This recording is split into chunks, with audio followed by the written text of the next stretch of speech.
Cinta tak selalu berlari, kadang ia duduk diam di bangku tua, menunggu hati yang tak terburu dan jiwa yang tak takut menua.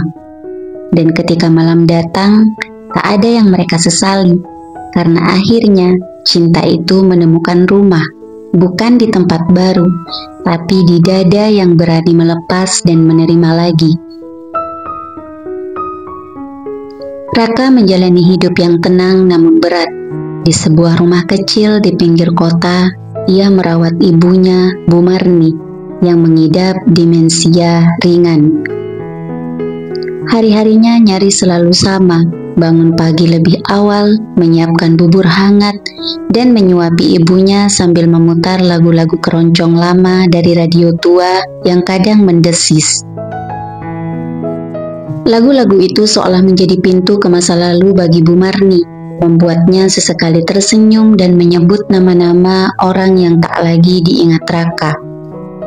Di matanya, ibunya adalah dunia yang perlahan memudar, satu ingatan hilang setiap harinya.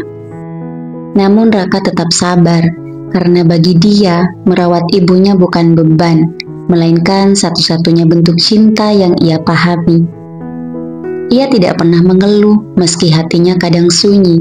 Ia tidak pernah pergi jauh, karena setiap kali mencoba, rasa bersalah menghantarnya pulang.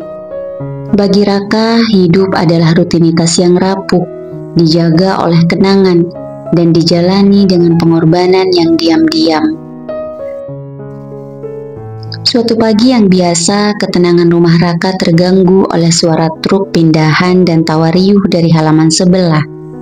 Seorang pria parubaya dengan rambut perak dan tubuh tegap tampak sibuk mengatur barang-barang, sementara seorang gadis muda dengan kaos putih dan celana longgar tampak mondar-mandir membawa kardus.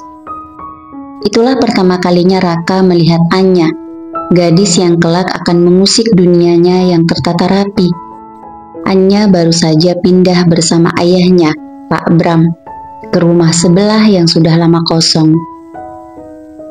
Tidak seperti Raka yang pendiam dan penuh perhitungan, Anya tampak lepas, spontan, dan apa adanya. Tatapan mata mereka sempat bertemu singkat saat Anya menyapa dengan senyum lebar. Tapi Raka hanya mengangguk sopan dan kembali memandikan ibunya. Bagi Raka, tetangga baru adalah gangguan yang tak perlu. Tapi bagi Anya, rumah baru adalah awal dari kebebasan. Keduanya tak menyadari bahwa hidup mereka yang selama ini berjalan di jalur berbeda, perlahan mulai menuju titik temu. Pertemuan pertama antara Raka dan Anya terjadi di pagar pembatas ketika Anya menyodorkan panci berisi sayur lodeh buatan ayahnya.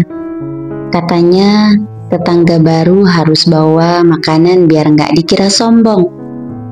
Katanya ringan. Tersenyum lebar, Raka menerima dengan kikuk, tak terbiasa dengan keramahan yang terlalu terbuka. Ia mengucap terima kasih singkat, lalu segera masuk kembali ke rumah. Anya mengernyit, geli sekaligus heran. Pemuda itu seperti tembok, kokoh tapi dingin. Meski begitu, ada sesuatu yang menarik dari cara Raka merawat ibunya. Hati-hati, tenang, penuh perhatian. Anya mulai sering mencari alasan untuk menyapa, meminjam gunting taman, bertanya arah toko, bahkan sekedar menumpang duduk di pagar. Raka tetap tak banyak bicara, tapi tak lagi buru-buru menghindar. Hubungan mereka dimulai bukan dari tawa atau percakapan panjang, melainkan dari jeda, keheningan canggung yang entah kenapa tak terasa sepi. Pak Bram dan Bu Marni pertama kali bertemu di acara pertemuan warga yang diadakan di Balai RT. Acara sederhana itu diisi musik, kudapan, dan perkenalan antar tetangga. Raka mengantar ibunya dengan enggan, lebih memilih berdiri di sudut ruangan, mengamati dari kejauhan. Pak Bram, yang dikenal sebagai mantan aktor teater, langsung mencairkan suasana dengan lelucon khasnya. Ketika ia menyapa Bu Marni dan menyebutkan bahwa ia pernah memainkan tokoh Hamlet di masa mudanya. Mata Bu Marni tiba-tiba berbinar. "Saya dulu penggemar berat lakon-lakon Shakespeare," ujarnya pelan. Dan percakapan pun mengalir begitu saja di antara mereka, tentang panggung, puisi, dan kenangan masa muda. Raka memperhatikan dari jauh, merasa asing melihat ibunya tersenyum begitu lepas. Ada sesuatu yang mulai berubah sejak saat itu. Pak Bram sering mampir ke rumah mereka, membawa teh melati atau buku puisi. Bu Marni menyambutnya hangat, dan meskipun ia tak berkata apa-apa, Raka mulai merasakan bahwa batas yang selama ini ia jaga perlahan mulai bergeser. Hari-hari berikutnya terasa berbeda, seolah waktu mulai bergerak dengan pola baru.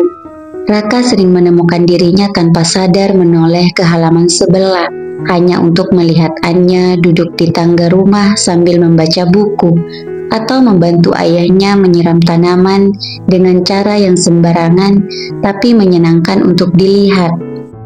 Ia memperhatikan dari balik tirai, heran dengan dirinya sendiri.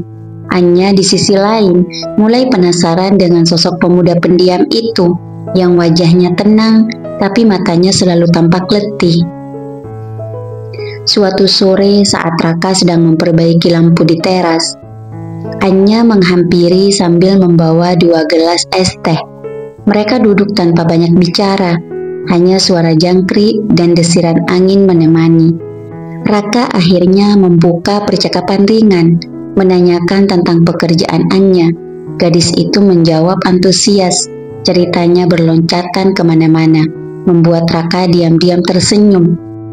Meski belum bisa membuka hatinya sepenuhnya, Raka mulai merasakan sesuatu yang asing, rasa hangat yang muncul bukan dari kewajiban, tapi dari kehadiran seseorang yang tak ia duga. Suatu hari, Bu Marni mengalami disorientasi ringan. Ia keluar rumah tanpa sepatu dan lupa jalan pulang. Pak Bram yang kebetulan melihat segera menuntunnya kembali. Anya yang ikut panik akhirnya mendatangi rumah Raka sambil membawa termos teh dan sedikit makanan. Raka terlihat lelah, tapi tetap tenang. "Ini bukan yang pertama," katanya lirih. Anya tanpa banyak kata menawarkan bantuan. Hari itu, ia ikut membantu Raka memandikan Bu Marni. Tangannya sempat gemetar ketika membasuh punggung wanita tua itu. Tapi ia tetap bertahan mengikuti instruksi Raka dengan sabar. Dalam keheningan kamar mandi yang dipenuhi uap air hangat, keduanya bekerja dalam ritme yang selaras, seperti sudah lama terbiasa. Setelahnya, mereka duduk di teras sambil mengeringkan rambut Bu Marni. Raka menatap Anya lama, dan untuk pertama kalinya hatinya goyah. Ia melihat bukan hanya keberanian Anya, tapi kelembutan yang selama ini ia kira tak bisa ia temukan lagi. Hari itu bukan hanya tubuh ibunya yang bersih, tapi ada bagian dalam diri Raka yang perlahan mulai jernih. Beberapa minggu kemudian, Pak Bram mengajak Raka bicara secara pribadi di bawah pohon mangga yang rindang di halaman belakang. Pak Bram membuka percakapan dengan nada serius namun hangat. Ia mengaku bahwa ia menyukai Bu Marni. "Aku tahu ini mungkin terasa aneh bagimu, tapi aku tulus," katanya. Raka terdiam. Dunia seolah berhenti sesaat. Selama ini, Bu Marni adalah pusat hidupnya, satu-satunya orang yang selalu ia lindungi. Mendengar ayah Anya ingin menjadi bagian dari hidup ibunya, membuat dada Raka terasa sesak. Ia tidak tahu apakah ia sedang cemburu, takut kehilangan, atau sekedar bingung. Bukan karena Pak Bram buruk, justru sebaliknya. Tapi Raka merasa seperti harus membagi cinta ibunya untuk pertama kali dalam hidup. Sejak ayahnya meninggal, ia terbiasa menjadi satu-satunya orang di sekeliling Bu Marni. Sekarang ada orang lain yang ingin masuk. Sore itu, Raka menolak memberi jawaban. Ia hanya menatap tanah dan berkata pelan, "Saya butuh waktu." Sejak percakapan itu, suasana menjadi canggung. Anya dan Raka mulai menjaga jarak. seolah tak ingin menambah rumit keadaan yang sudah tak sederhana. Anya tak lagi duduk di pagar rumah atau datang membawa teh seperti dulu. Ia memilih menahan diri, meskipun hatinya mulai terisi oleh sosok Raka lebih dari yang ia sadari. Di sisi lain, Raka juga bergelut dengan perasaannya sendiri. Ia ingin tetap dekat dengan Anya, tapi merasa bersalah, seakan cintanya mengkhianati kedekatan ibunya dan Pak Bram. Hubungan mereka menjadi penuh jeda dan keraguan. Bahkan saat Anya datang hanya untuk mengembalikan piring, Raka tak mampu menatap matanya lama-lama. Ia takut sorot mata itu menuntut jawaban yang belum bisa ia beri. Anya pun mulai bertanya-tanya dalam hati, apakah ia hanya bayangan di antara dua dunia yang sedang bertabrakan? Atau memang belum ada tempat untuknya dalam hati Raka yang penuh oleh masa lalu dan tanggung jawab? Keduanya diam, saling menunggu tanpa tahu siapa yang harus bicara lebih dulu. Pak Bram akhirnya mengambil langkah yang pasti. Suatu pagi, ia datang ke rumah Raka dengan setangkai bunga kemboja putih dan selembar puisi yang ditulisnya sendiri. Ia melamar Bu Marni secara sederhana di ruang tengah, tanpa cincin, tanpa keramaian, hanya dengan suara lirih dan tatapan penuh harap. Bu Marni yang hari itu cukup sadar, tersenyum kecil lalu mengangguk pelan. Raka menyaksikan momen itu dari pintu kamar. Tangannya mengepal, tapi wajahnya tetap tenang. Di dalam dadanya badai kecil bergemuruh, bukan karena benci, melainkan karena takut akan kehilangan. Ia merasa seperti dipinggirkan dari hidup ibunya sendiri. Bu Marni kini memiliki dunia baru, dan Raka belum siap melepaskannya. Malam itu, ia duduk di ruang makan sendirian, menatap meja yang dulu selalu ia siapkan hanya untuk dua orang. Sekarang, ada kursi ketiga yang tak bisa ia abaikan. Dunia yang selama ini ia jaga dengan rapi perlahan berubah bentuk, dan ia tak tahu apakah dirinya masih punya tempat di dalamnya. Keesokan harinya, tanpa banyak kata, Anya memutuskan pergi sementara ke kota tempat temannya tinggal. Ia meninggalkan pesan singkat pada Raka, ditulis dengan tangan di secari kertas sobekan buku. Aku pergi bukan karena marah, tapi karena aku tahu kamu butuh ruang.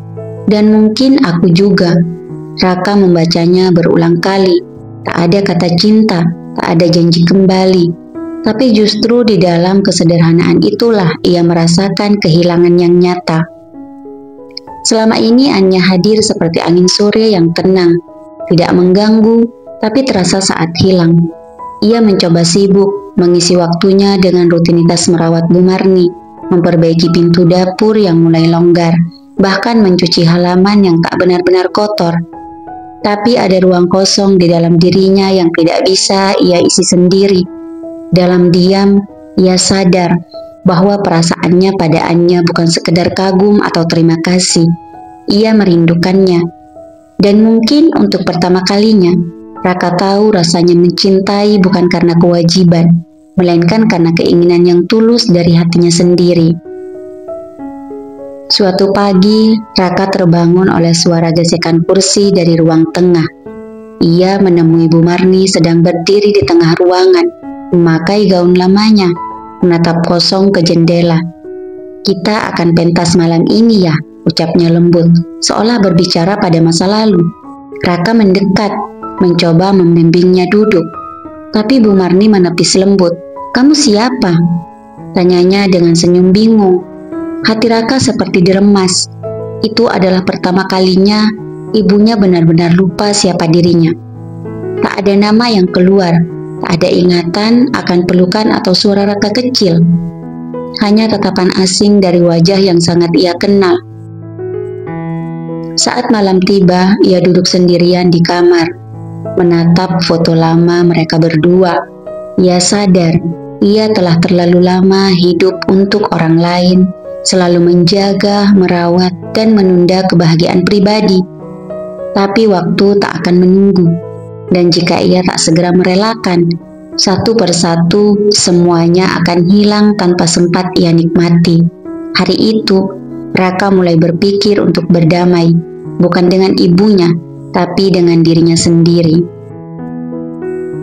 Beberapa hari kemudian, Raka mendatangi rumah Pak Bram tanpa rencana, tanpa persiapan. Pak Bram sedang menyiram tanaman, tampak terkejut namun segera tersenyum hangat. Mereka duduk di teras, berhadapan seperti dua pria yang akhirnya memutuskan untuk tidak saling menghindar. Raka menunduk lama sebelum berbicara. Saya takut kehilangan ibu, tapi saya juga tahu saya nggak bisa terus menahannya dalam dunia saya sendiri. Pak Bram mengangguk, matanya berkaca-kaca. Aku juga takut, Rak, tapi bukan takut ditolak. Aku takut kamu merasa ditinggalkan. Padahal, aku nggak pernah ingin menggantikan siapapun. Mereka berbincang lama, bukan tentang puisi atau masa lalu, tapi tentang kesepian yang mereka berdua alami dengan cara yang berbeda. Raka mulai mengerti bahwa Pak Bram tidak datang untuk merebut apapun, melainkan untuk menemani apa yang tersisa. Dan mungkin justru dengan berbagi peran, beban itu tak lagi harus ia pikul sendirian. Malam itu, Raka pulang dengan dada yang lebih lapang dan langkah yang tak lagi setegang biasanya. 2 minggu setelah kepergiannya, Anya kembali. Ia muncul begitu saja di pagar rumah Raka, dengan ransel di punggung dan senyum yang lebih tenang dari sebelumnya. Tak ada sapaan manis atau pelukan, hanya kehadiran yang utuh. Raka sedang menyapu halaman, dan begitu melihatnya, ia berhenti, membeku sesaat. Anya mengangkat 2 gelas plastik dari warung dekat gang. Masih suka teh manis dingin? Tanyanya ringan. Raka mengangguk. Bibirnya nyaris tersenyum tapi tertahan oleh rasa bersalah yang masih bersisa. Mereka duduk di teras, di bangku panjang yang sudah mulai reot, menyeruput teh dalam diam.